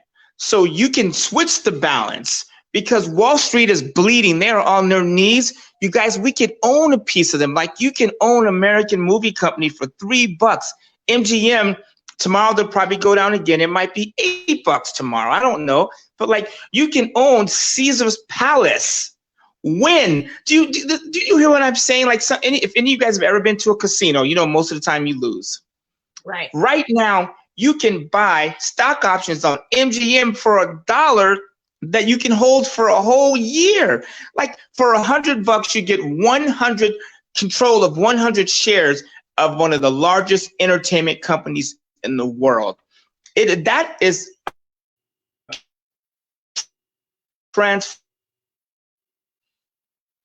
Dollar Tree phone again. I'm gonna put it in something where I can grow from it. Right. Do you understand what I'm saying? Be it like this broom right here. I know I paid way too much for this broom, right? It's my ex's car. I'm just kidding. Now I sound like Al, but I don't know what that broom cost to make, but about things like that where you can actually start, you can trade, you can switch or change the balance because you can buy things that are cheaper. And you guys start your own business. All you guys are at home right now, what are you doing? This is time for your side hustle. Mastermind Alliance, baby. Right. And that's what this, in Think and Grow Rich, it says, get with a Mastermind Alliance. And that's actually one of the reasons why I wanted to come on today, because I wanted to, hear from people that were thinking more positive. And you have to build your alliance. And so when you get around people that are thinking positively, sooner or later, you're going to start thinking more like them. And so just use this time. Like I know me and Charles, he's starting a t-shirt business. I'm going to go in with him. So I told him I would go in half with him. D, I know I'd ask for your help. You guys, if you have a good idea business-wise, or if you think you have something that you're willing to do the work, and here's what I mean, like you're willing to work it. Don't just say, here's an idea, what do you think?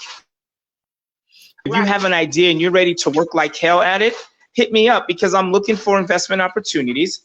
I'm looking for a way to grow my wealth and help other people. You know what I'm saying? So I think that's how you balance, is by investing and working. I know you got a whole lot of stuff going on over there. You need to tell us about what you're doing up your sleeve. Well, I'm actually on my stash app trying to jump on for tomorrow when the market opens up. So I went and bought a few things. Now, if you invest in the stock market when the market is closed, do it on a limit order. The market goes the other way. You don't want to end up paying too much. You know that. So Donovan's on his stash. He stay on his stash app. He's alarm clock. He probably got. Remember Rich? He probably got stash sheets. All day and night about different stocks to buy. I'm like, okay, I'm gonna do it. I'm gonna do it. And some of those companies are going to be around. You invest in 10 companies and 6 of them are here and they take off, you're still going to make money, right? Some of them you're going to lose with, but you guys, what else are you doing with the money? What else are you putting in?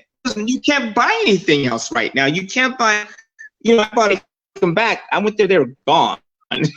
They are gone. I'm stuck with those jeans.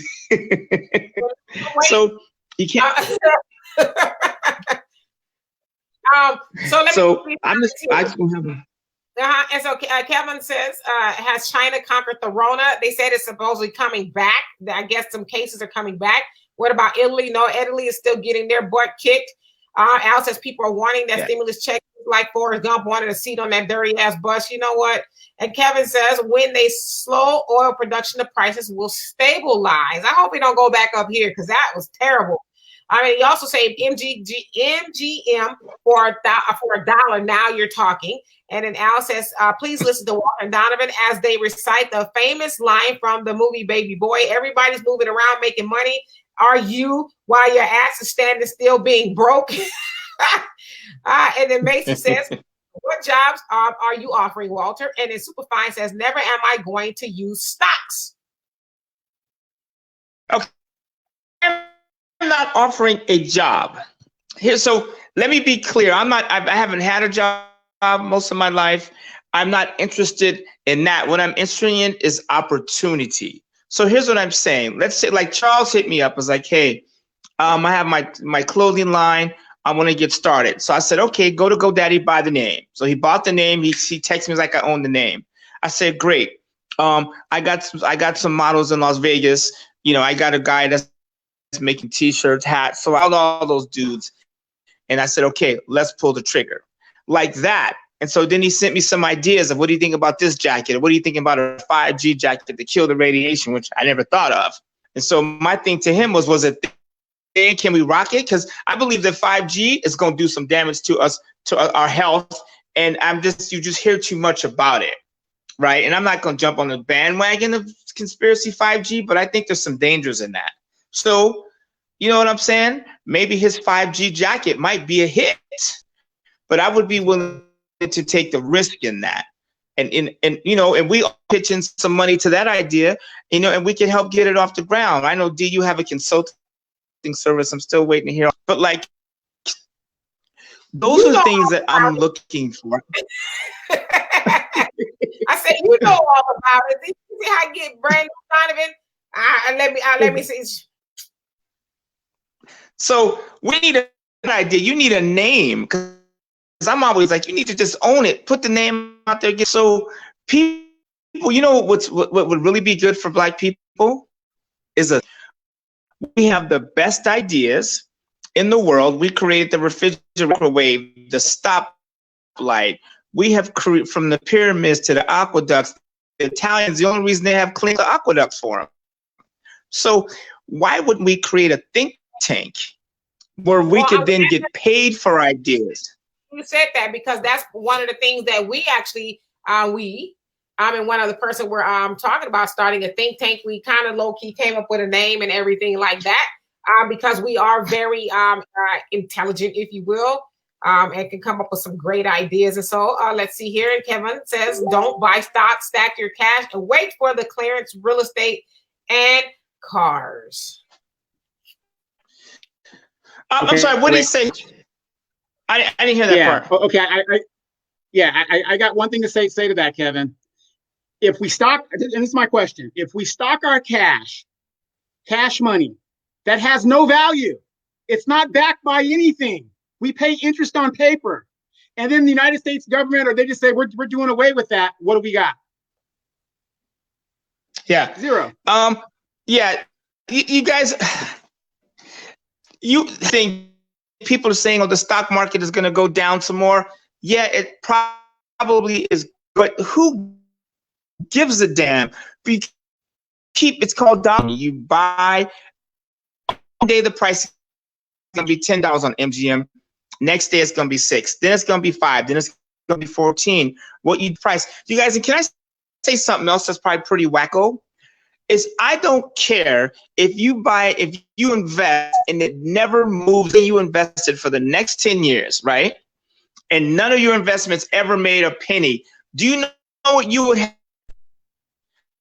A bunch of money. That is the point I'm trying to make.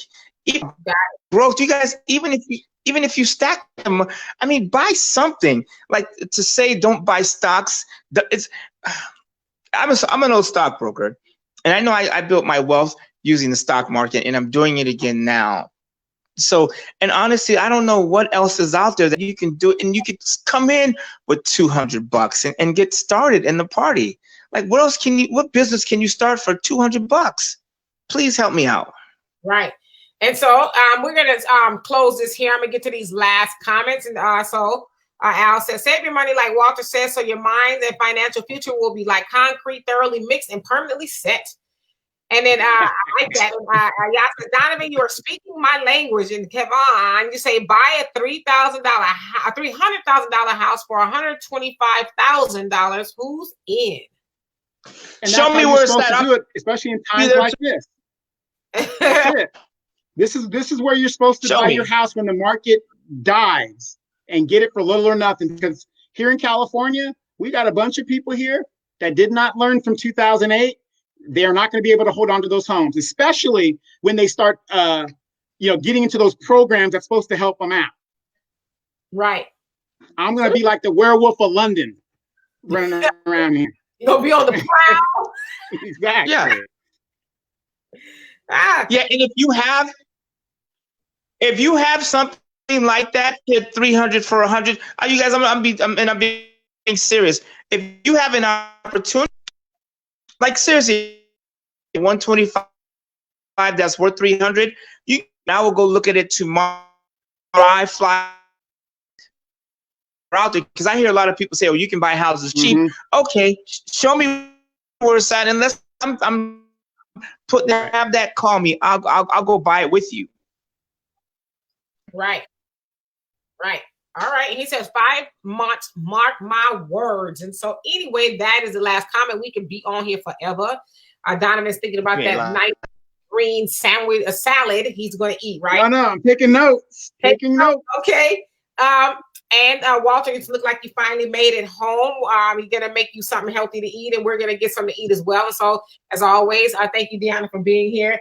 I know you had 100 other things you wanted to do.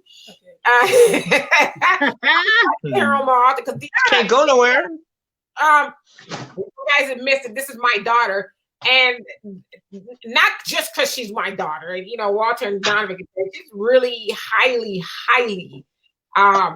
intelligent and just like sees things that most people don't see, if you will. So I'm gonna try to have her on here more often. I don't prefer. Listen, Linda. I don't prefer to be putting my opinions out there because some of them are very unpopular. And then when people be trying to cover my opinions, I don't want to be defensive because I have a no-nonsense mentality. I don't have the patience. Right. So anyway, so she's doing a lot of things on the back end of her. She's getting her stuff together. So anyway, you guys, and Kevin says Dollar Tree stock. It's still pretty high. And it's at 100 and something.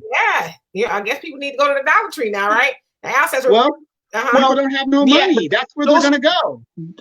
Stock prices when things calm down, or just like Costco, right?